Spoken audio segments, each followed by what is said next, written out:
You have learned, Winston, now you must understand. You have read the book, Goldstein's book, parts of it at least. The program it sets forth is nonsense. The secret spread of knowledge, of proletarian rebellion, the overthrow of the party. It could not happen in 1,000 years or 1,000,000. I know. I wrote the book. After Orwell published 1984, in June 1949, he sent a copy to Huxley. And Huxley wrote him a long letter saying how much he admired the book, and they entered into a literary dialogue about which vision was more compelling and more relevant. Huxley maintained that it was far more likely that the future would consist of totalitarian dictators who would realize that the most effective way to continue to rule would be to inculcate a method whereby we would love our servitude. In the past, we can say that all revolutions have essentially aimed at changing the environment in order to change the individual. I mean, there's been the political revolution, the economic revolution, in the time of the Reformation, the religious revolution. All these aimed, as I say, not directly at the human being, but at his surroundings, so that by modifying the surroundings you did achieve, at one remove, an effect upon the human being. Today, we are faced, I think, with the approach of what may be called the ultimate revolution, the final revolution, where a man can act directly on the mind-body of his fellows. Joy comes from that bliss of connectedness.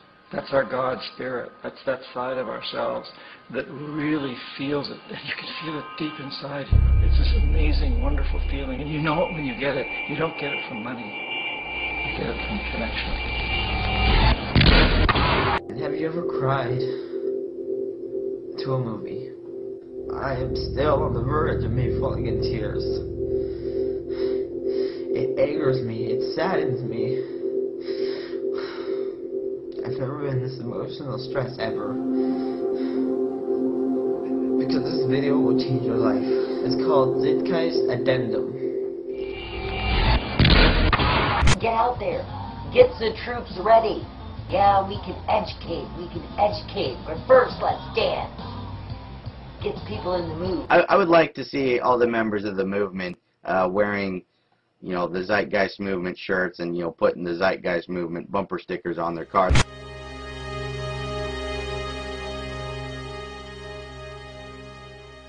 When I came back to the United States, I decided that if you could use propaganda for war, you could certainly use it for peace. I'm inclined to think that the scientific dictatorships of the future, and I think there are going to be scientific dictatorships in many parts of the world, will be probably a good deal nearer to the Brave New World pattern than to the 1984 pattern. They will be a good deal nearer, not because of any humanitarian qualms in the scientific dictators, but simply because the Brave New World pattern is probably a good deal more efficient than the other. As dictators become more and more scientific, more and more concerned with a technically perfectly running society, they will be more and more interested in the kind of techniques which I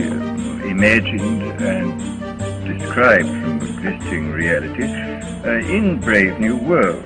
While we have been perfectly conditioned to want only what we have and to have only what we want, and are therefore always happy, the uncivilized ancients were prey to destructive emotions, and even collecting into groups called families, a pervasively immoral concept of pre-civilized times.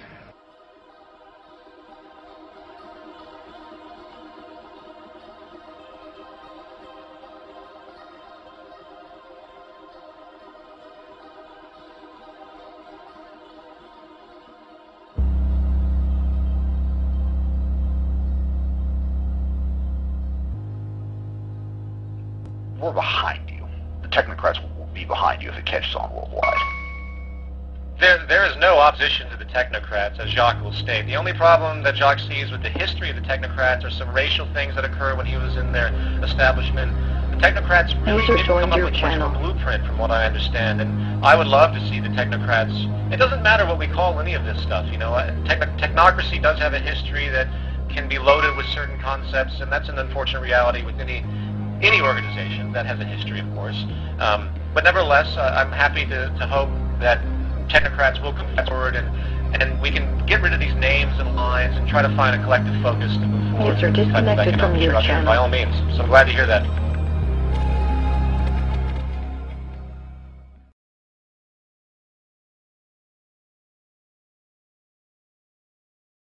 Por ejemplo, estamos hablando de la disminución de la población y eso lo propuso Malthus en el año 1800.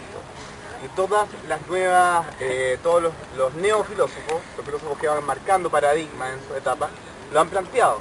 El problema es que cada vez que se plantea la desaparición de los políticos, los que llegan son los milicos. Ese es el problema.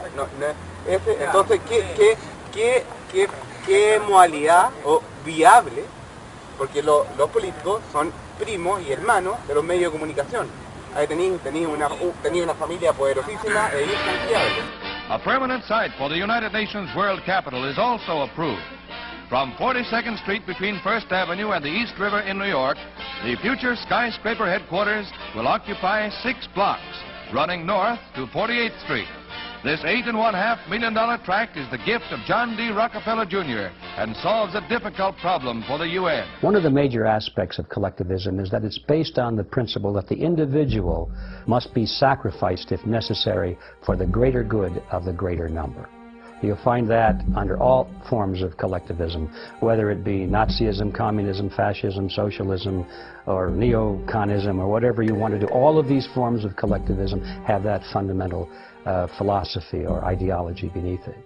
Now, that sounds pretty good to many people. It sounded good to me when I was in school and learning about the greater good of the greater number. After all, we've been taught that we live in a democracy and therefore the majority should rule and all of these things which sound very good if you don't probe too deeply.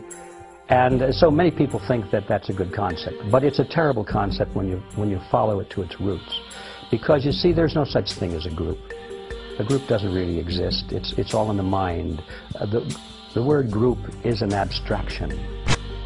Essentially, what the Venus Project proposes is that we bring all the nations together and take care of everything on Earth. We pledge allegiance to the environment and all the world's people. The end of separate nations. The end of the artificial boundaries that separate people. It's similar to the concept of the word forest. You can look at a forest, you say, well, I'm looking at a forest, but you're not. You're looking at trees. They're only trees, and so the word forest is this abstraction for the concept of many trees. And the same thing is true in social structures.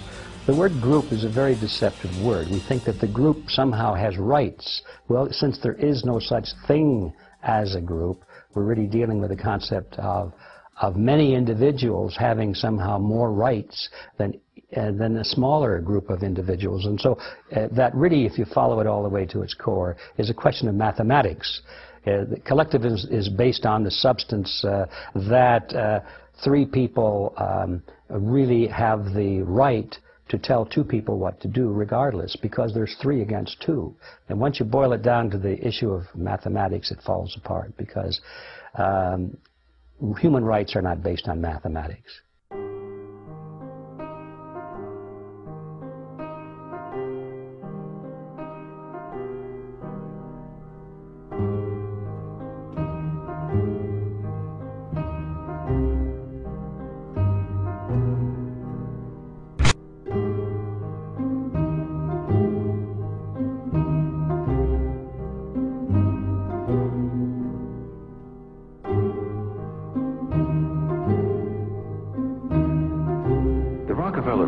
Formally presented its gift to the UN in March of 1947. The future of this country and the lives of our children and our children's children are interwoven with the success of the United Nations.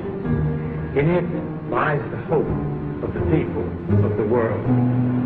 My father considers it a privilege to have had a part in the development of its permanent home. I'm glad to hand you, Mr. Lee, my father's check. Thank you, Mr. Rockefeller. In moving towards their ultimate objective of having world government, they have created various crises along the way over the last 100 years. World War I, as we've talked about, was contrived. World War II was contrived. We got the United Nations as a result of World War II, which was one of their big goals.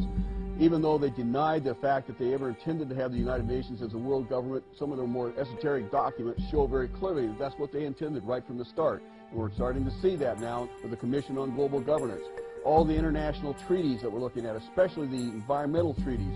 There's a need for a new world order, but it has different characteristics in different parts of the world. Now, none of this may succeed this time. But this, to me, is sort of the outline by which someday, in the next few years, a solution will emerge. In some countries or in some regions, people lose their jobs. Major adjustments have to be made. That's the engine of globalization.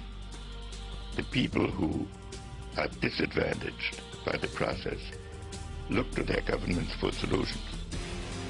But the governments are national and the problem is global.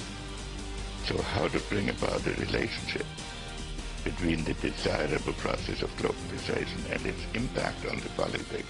If all you can do, people out there that buy this New World Order stuff, and all you can do is sit back and worry about eugenics and worry about world government in some abstraction, you know, then you're missing some huge things. You're missing some massive, massive things that need to be addressed. Ignore the religious fantasy about the New World Order. It's pointless. It doesn't do anything.